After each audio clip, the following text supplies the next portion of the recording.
दोस्तों आज फिर हम हाजिर हैं एक नए वीडियो और एक नए कहानी के साथ। और ये कहानी दोस्तों एक राजा और रानी की अमर प्रेम गाथा जो कि मध्य प्रदेश के घने जंगलों और इतिहास के खंडहरों से बाहर निकल कर आती है। दोस्तों मध्य प्रदेश भारत का बहुत ही अभिन्न हिस्सा है। इसे भारत का दिल भी कहा जाता है।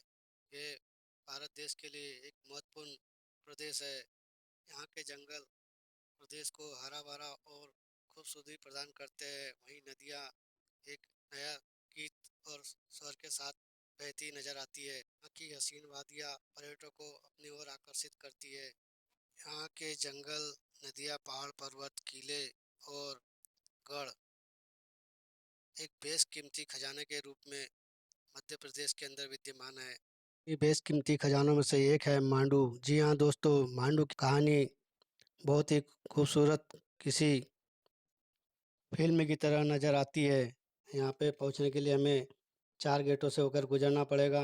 पहला दरवाज़ा भंगी दरवाज़ा, दूसरा आलमगीर, तीसरा कमानी गेट दरवाज़ा, चौथा दरवाज़ा है दिल्ली दरवाज़ा जिसे गाड़ी दरवाज़ा भी कहा जाता है दोस्तों। यहाँ से आगे बढ़ते हैं दोस्तों। कुछ दूर चलने के बाद हमें मांडू शहर का दृश्य दिखाई देने लगेगा।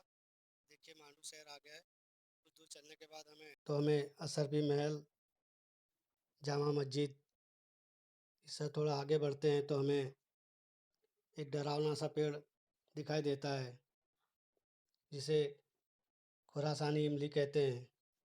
दोस्तों ये हिंदुस्तान में सिर्फ मांडू के अंदर पाया जाता है। ये बहुत ही खट्टी इमली और बड़े साइज की इमली होती है। इससे आगे बढ़ते हैं दोस्तों तो हमें सागर तालाब इको पॉइंट मिलता है। कुछ दूर आगे बढ़ने के बाद दोस्तों हमें रानी रूपमती का महल दिखाई देता है। इसे पहाड़ी के अंतिम छोर पर किनारे पर 365 मीटर ऊंची चट्टान पे बनाया गया है। ऐसा कहा जाता है दोस्तों कि महल की पहली मंजिल का निर्माण राजा भोज के द्वारा किया गया था। यहाँ पे सैनिकों की चौकी हुआ करती थी। यहाँ से सैनिक सुरक्षा की दृष्टि से पूरे मांडव पर निगरानी रखते थे। ऊंचाई पर होने के कारण यहाँ से निगरानी करने में बहुत ही सुविधा और आसानी होती थी। यहाँ से पीछे की तरफ नर्मदा की घाटी है और नर्मदा यहाँ से लगभग 24-25 किलोमीटर दूर स्थित है। रानी रूपमती का महल 2 मंजिला है। दूसरी मंजिल का निर्माण बाज बहादुर के द्वारा कराया गया था रानी रूपमती के लिए। ताकि राजा बाज बहादुर को रानी रूपमती के लिए ये महल बनाने की क्यों जरूरत पड़ी।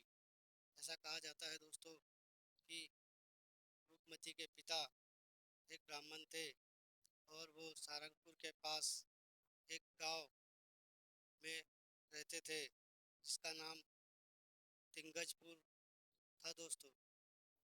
रूपमती के पिता का प्रण था कि उनकी पुत्रियां नर्मदा के दर्शन करने के उपरांत अन्न जल ग्रहण करेगी। राजा बाज बहादुर का जन्म 1545 में होता है और वो 55 से 1562 तक यहाँ पे शासन करते हैं। उसी दौरान उन्हें रूपमती से अगाध प्रेम हो जाता है और लहरी होने के कारण एक बार अपनी सहेलियों के साथ मस्ती में गाते हुए जा रही थी। उसी दौरान बाद बहादुर का वहाँ से गुजरना हुआ और उनकी मधुर ध्वनि उनके कानों तक पहुँची। रूपमती मालवा की पहली हुस्न मलिका थी जो शरीर में ही सुंदर नहीं बल्कि अपने आवाज और संगीत के लिए फेमस थी। राजा स्वयं गायन वादन में निपुण थे, उस्ताद थे। उन्हें रूपमती का ये संगीत भा गया। यहाँ से आप मांडू का खूबसूरत नज़ारा देख सकते हैं। बाजवा के कानों में अभी तक वह आवाज़ गूंज रही थी। बाजवा ने उन्हें ससम्मान अपने महल में बुलाया और संगीत सुनाने को कहा। इस पर की सुरीली आवाज़ महलों में गूंजने लगी और बाज बहादुर उनके खूबसूरती और उनकी आवाज़ के मुरीद हो गए और उन्हें बेहद उनसे प्यार हो गया। शहंशाह बाज बहादुर उनके खूबसूरत शरीर और खूबसूरत आवाज़ के दीवाने हो गए और बाज बहादुर अब उनकी यादों में खोए रहने लगे। बाज बहादुर ने रूपमती के सामने विवाह का प्रस्ताव रखा। रानी रूपमती की शर्त थी कि वह उठने के पश्चात माँ नर्मदा के दर्शन करती है, उसके उपरांत अन्न जल ग्रहण करती है। राजा बाज बहादुर ने उनकी शर्त मान ली और दोनों ने अंतर्विवाह किया। यह पहला अंतर्विवाह था। दोनों ने अपने अपने धर्म अनुसार विवाह की रीति रिवाज को अपनाया। अब बाज बहादुर रानी रूपमती के इश्क, प्यार, हुस्न और संगीत में डूबते चले गए। रानी के शर्त अनुसार बाज बहादुर ने यह महल उनके लिए एक ऐसे स्थान पर बनाया है जो मांडू की अंतिम छोर पर बना हुआ है और एक ऊंची पहाड़ी पर इसे बनाया गया है। यहाँ से माँ नर्मदा के दर्शन करने के उपरांत अन्न जल ग्रहण करती थी। बरसात और ठंड के दिनों में यहाँ धुंध रहने की वजह से माँ नर्मदा मैया के दर्शन नहीं हो पाते थे, इसलिए बाजवा ने पहाड़ी के नीचे रेवा कुंड का निर्माण किया। आप देख रहे हैं दोस्तों, ये रानी रूपमती महल के पीछे का बगीचा है, गार्डन है।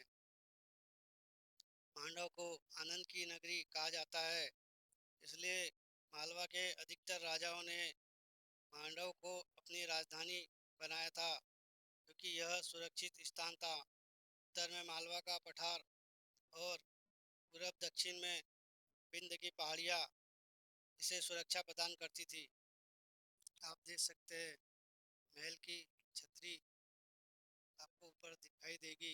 ये छतरी यहाँ की जीवंत उदाहरण है जो राजा रानी के प्रेम को दर्शाती है। यहाँ से माँ नर्मदा के दर्शन होते हैं और साथ ही साथ यहाँ से पूरे मांडू का सौंदर्य पान किया जा सकता है।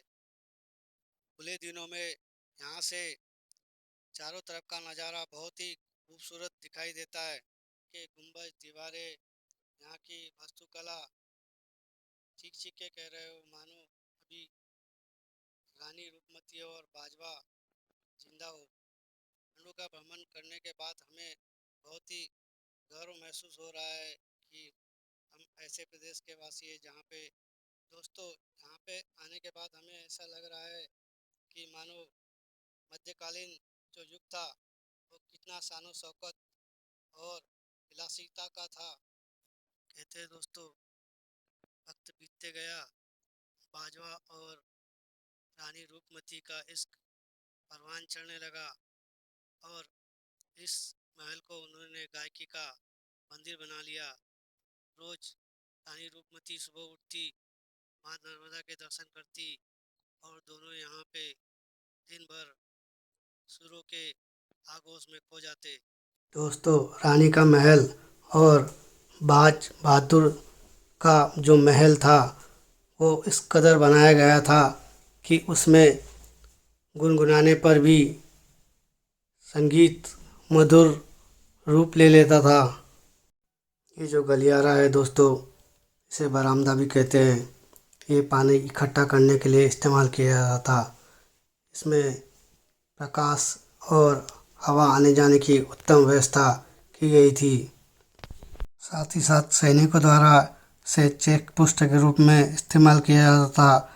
यहाँ से चारों तरफ नज़र रखने के लिए यह बहुत ही उपयोगी जगह थी। यहाँ की दीवारें और गुम्बद से टकराकर आवाज़ कुछ देर तक यहाँ पे मधुर ध्वनि में गूंजा करती थी। ऐसा कहते हैं दोस्तों कि दो सच्चे प्यार करने वाले को समय भी कम पड़ जाता है, तो इन्हीं दो सच्चे प्यार करने वाले बाजवा और रानी रूपमती को ये समय कम पड़ गया। देखिए दोस्तों, मेरे पीछे की तरफ जो महल दिखाई दे रहा है वो रानी रूपमती का महल है। उस पे विद्यमान दो छतरियाँ बेहद खूबसूरत है। इन्हीं छतरियों पे रानी रूपमती जाकर माँ नर्मदा मैया के दर्शन करती थी। दोस्तों, शहंशाह बाज बहादुर रानी के प्यार में इतने खो गए थे कि उन्होंने अपना ध्यान राजपाट से ही हटा लिया था। और इन दोनों की प्रेम कहानी इतनी चर्चित हो चुकी थी कि इसकी धुन दिल्ली के राजा अकबर तक जा पहुंची थी। जब अकबर ने इनकी कहानी सुनी तो वो भी रानी के मुरीद हो गए और उन्होंने पत्र लिखकर बाजवा से कहा कि वो अपने रानी को हमारे खिदमत में पेश करे। अपनी प्रेयसी के लिए ऐसा सुनकर बाज बहादुर बहुत आग बबूला हुए और उन्होंने राजा अकबर से ऐसा करने से मना कर दिया। दोस्तों चलते चलते अब थक चुके तो आइए यहाँ पे सागर तालाब के किनारे इको पॉइंट पे थोड़ी देर एंजॉय करें। बच्चे भी है तो उन्हें भी थोड़ा एंजॉय करने दें। दोस्तों वापस से अपनी कहानी पे लौटते हैं। उधर जब यह खबर दिल्ली के राजा अकबर तक पहुंची तो वो आग बबूला हो गए और उन्होंने अपने मुँह बोले भाई और सेनापति आदम खान से कहा कि वो बाज बहादुर और रानी रूपमती को बंदी बनाकर लाए। बाज बहादुर मुस्लिम सल्तनत का स्वतंत्र आखिरी सुल्तान था। उसके पास भी सेना थी। उसे जब यह खबर मिली कि सेना सारंगपुर तक आ गई है तो वह अपनी सेना लेकर सारंगपुर युद्ध के लिए गया। अकबर की विशाल सेना का सामना करना पड़ा और वो हार गया और आदम खान ने उसे बंदी बनाकर अकबर के सामने पेश किया। दो प्यारे प्यारे छोटे छोटे खरगोश बहुत ही प्यारे, दोनों बहुत ही मस्ती कर रहे हैं। इधर रानी रूपमती को यह खबर मिली कि सुल्तान बाज बहादुर हार के कगार पे पहुंच गए हैं और अब पांडु को कोई नहीं बचा सकता। तो उन्होंने अपने आप को बंदी बनने से बचाने के लिए अपने आप को जहर दे दिया और मौत को गले लगाकर अपनी प्रेम कहानी को अमर कर गई। उधर आदम खान पांडु पहुंचने ही वाले थे कि उन्हें खबर मिली कि रानी रूपमती ने जहर खा के अपनी जान दे दी है तो वो खाली हाथ दिल्ली लौट गया। दिल्ली सल्तनत के शहंशाह अकबर तक यह खबर पहुंची और उन्हें बहुत दुख हुआ और उन्होंने रानी के देह को उठाकर सारंगपुर के पास उनका गांव है जहाँ पे एक तालाब के अंदर उनका मकबरा बनवाया और बाज बहादुर को भी रिहा कर दिया गया। जब बाज बहादुर पांडु पहुँचे तो उन्होंने रानी रूपमती की मृत्यु की खबर पाई। वो बहुत आहत हुए और उन्होंने रानी के मकबरे पे जाकर अपने सर पटक पटक कर वहीं अपनी जान दे दी। रानी रूपमती और बाज बहादुर दोनों ने मिलकर अपनी प्रेम कहानी को अमर कर दिया। तो दिल्ली के शहंशाह अकबर इस बात से बहुत दुखी थे, आहत थे, तो उन्होंने बाद में दोनों का मकबरा एक ही जगह पे एक साथ बनाया और उस पर रानी रूपमती के लिए लिखवाया शहीद वफा और बाज बहादुर के लिए लिखवाया आशिक साजिद। कहते हैं दोस्तों बाज बहादुर और रानी रूपमती इन खंडरों और पिल्लरों खम्भों छतरियों में ज़िंदा है, आज भी मिलने यहाँ आते हैं। दोस्तों मांडू की कहानी और वीडियो पसंद आए तो लाइक सब्सक्राइब ज़रूर करें।